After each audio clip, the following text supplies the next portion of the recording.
Bueno, esta es la tercera vez que yo por lo menos voy a votar este proyecto. Ya voté como diputada, ya voté en la legislatura anterior y es la tercera vez.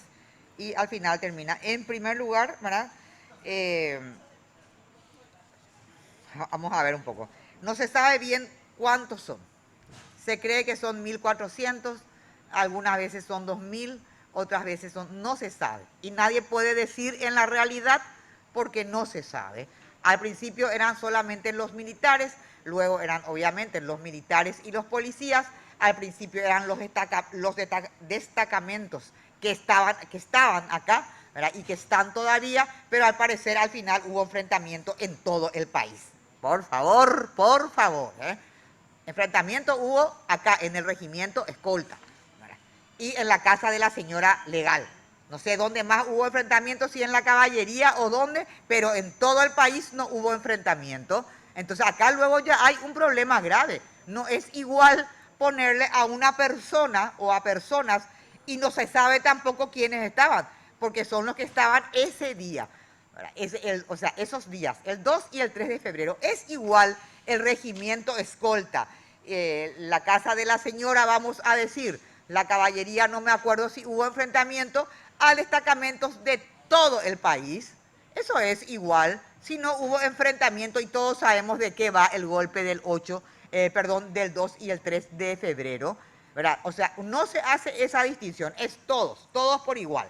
Todos. ¿Dónde lo que hubo enfrentamiento? En la policía, por ejemplo, ¿verdad? Hubo enfrentamiento acá, en la comandancia, hubo enfrentamiento en la policía ya en Ciudad del Este, hubo enfrentamientos, pero si yo estaba en un departamento Curuguatú que se declaró fiel al dictador y no hubo enfrentamiento ahí. O sea, ¿cómo van a igualar todos los destacamentos militares y policiales de la República del Paraguay? Si todos, por lo menos la historia, salvo que queramos reescribir la historia. Y acá hubo prácticamente un enfrentamiento en todo el Paraguay. No, por favor, hay cosas que uno ya no puede, ¿verdad?, admitir, porque la historia está clara dónde hubo enfrentamientos y cómo se dieron esos enfrentamientos también. En todo caso, incluso a ustedes le están quitando acá, les digo porque siempre cuento lo mismo, esta señora legal, ¿verdad?, era vecina de mis padres, vecina, ahí, a 3 cuadras. Ahí sí murieron porque todos los vecinos se fueron a ver, reitero, yo estaba en Curuguatú, aproximadamente 5 o 6 soldaditos que la señora tenía de jardineros, de esto o de aquello. Ellos no estaban en ningún destacamento, ni policial, ni militar, ni nada. Ellos no tienen entonces nada que ver. Atiendan la grave injusticia que pretenden cometer. En primer lugar, igualando a toditos. O sea, acá hubo enfrentamiento en toda la República del Paraguay, en policías y en militares. Eso no es cierto, ¿verdad? ¿Quiénes estuvieron ese día y dónde estaban? Tampoco según el Ministerio de Defensa. Acá tengo, miren, reiterados informes, leí toditos, tanto de Hacienda como Ministerio de Defensa e Interior, que te dicen que no pueden identificar en este momento quiénes estuvieron ahí. ¿Podrán o no? Yo estoy diciendo lo que ellos dicen, que les es imposible identificar en este minuto por los archivos. Y encima en el proyecto se le da 30 días, no sé qué. ¿Cómo van a identificar? En segundo lugar, ni siquiera hay una graduación. Vamos a suponer, puede haber una persona que falleció y en este caso sus herederos. Puede haber una persona que estuvo ahí el 2 y el 3 de febrero y no le pasó absolutamente nada, y puede haber otra persona que fue herida. Y a todos la indemnización es igual para todos. Eso tampoco es justo.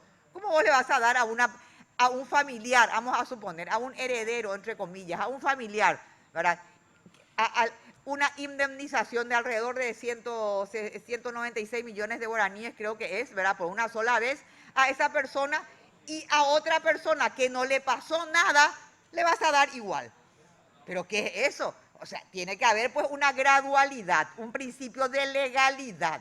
Y finalmente, ellos estaban y están incluidos, voy a leer lo que dijo en su momento, antes ya, el ministro, esto fue el ministro Bernardino Soto Estigarribia. En primer lugar, habla del carácter de beneficiarios, dice esto. El artículo 2 menciona que serán beneficiarios de la presente ley todos los soldados conscriptos de los destacamentos y unidades de las Fuerzas Armadas y la Policía que prestaron servicio durante la gesta del 2 y el 3 de febrero, o en su defecto sus herederos, sin especificar cuáles serían las unidades afectadas a cada una de las fuerzas, pudiendo generar conflictos de interpretación a las entidades que eventualmente deben velar por el cumplimiento. O sea, de verdad, nosotros le vamos a dar al ministro de Defensa y al Interior, a ver, yo digo que el destacamento tal sí estuvo, el otro no. ¿Qué estamos queriendo hacer acá? Y todos sabemos, por cierto.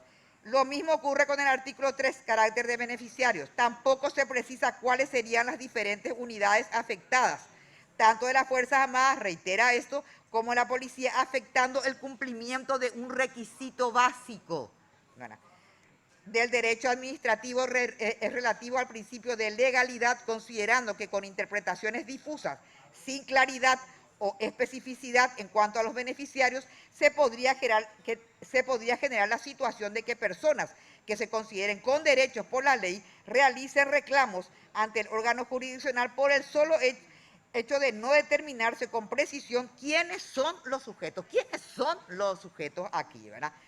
Después habla, por supuesto, que a ellos no le da el 30 días, qué sé yo, el trámite. Y también hay una parte donde pone, ¿verdad?, en el artículo 6, que se refiere a la determinación de la indemnización, que se tiene que considerar que siempre hay, incluso en el estatuto militar y en la cosa, por supuesto, hay una graduación dentro de la previsión de las indemnizaciones, conforme con el grado de secuelas comprobables.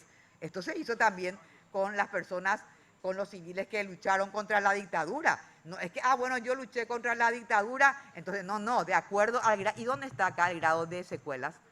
¿Comprobables o no? O sea, a todos por igual. Si eso pone acá.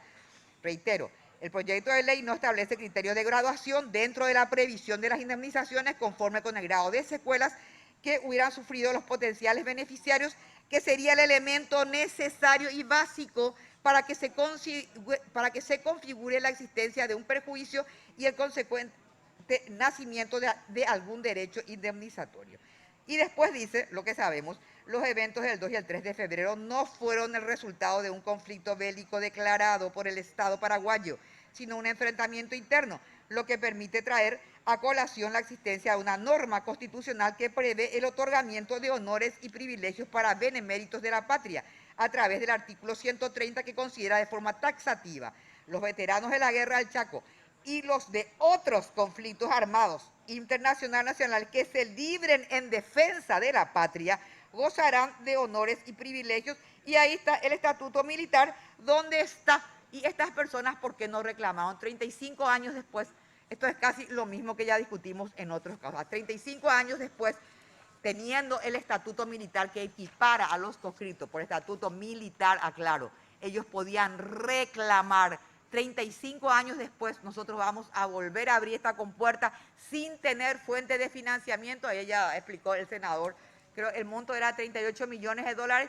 Según Hacienda es 277.000 a 300.000 millones de guaraníes, y en la realidad ellos están en contra, obviamente, porque no está identificada ninguna fuente de financiamiento. Pero para mí lo más importante es lo siguiente: vamos a equiparar todos los destacamentos militares y todas, no sé cómo se llaman, ¿verdad?, los destacamentos policiales, cuando todos sabemos que hubo enfrentamiento en 2 o 3 lugares. No existe, acá no se habla de una graduación de lesiones, quién falleció, a quién se le hirió y a quién no le pasó nada, a todos por igual. Nada es más injusto como tratar como iguales a quienes no lo son en ese momento. No se pone eso que se puso hasta con los civiles. Vos tenías que demostrar realmente, y de acuerdo al grado y la discapacidad o aquellos que fallecieron. No, acá no. Si estabas de guardia el 2 y 3 de febrero, no sé, en Alto Paraguay también podés ser beneficiario, podés invocar, porque en ningún momento se hace esa distinción. Y finalmente acabamos de discutir de dónde quitar 12 millones de dólares y acá estamos hablando de 38. Sin fuente de financiamiento estarán seguramente retándome en la plaza, como ya ocurrió varias veces. Lo siento mucho, yo por lo menos sin fuente de financiamiento identificable, sin manera de identificar a beneficiarios y, reitero, sin manera de cuantificar o distinguir las lesiones, me parece sumamente injusto lo que se pretende hacer por tercera vez. Ese es el dictamen en contra. Gracias.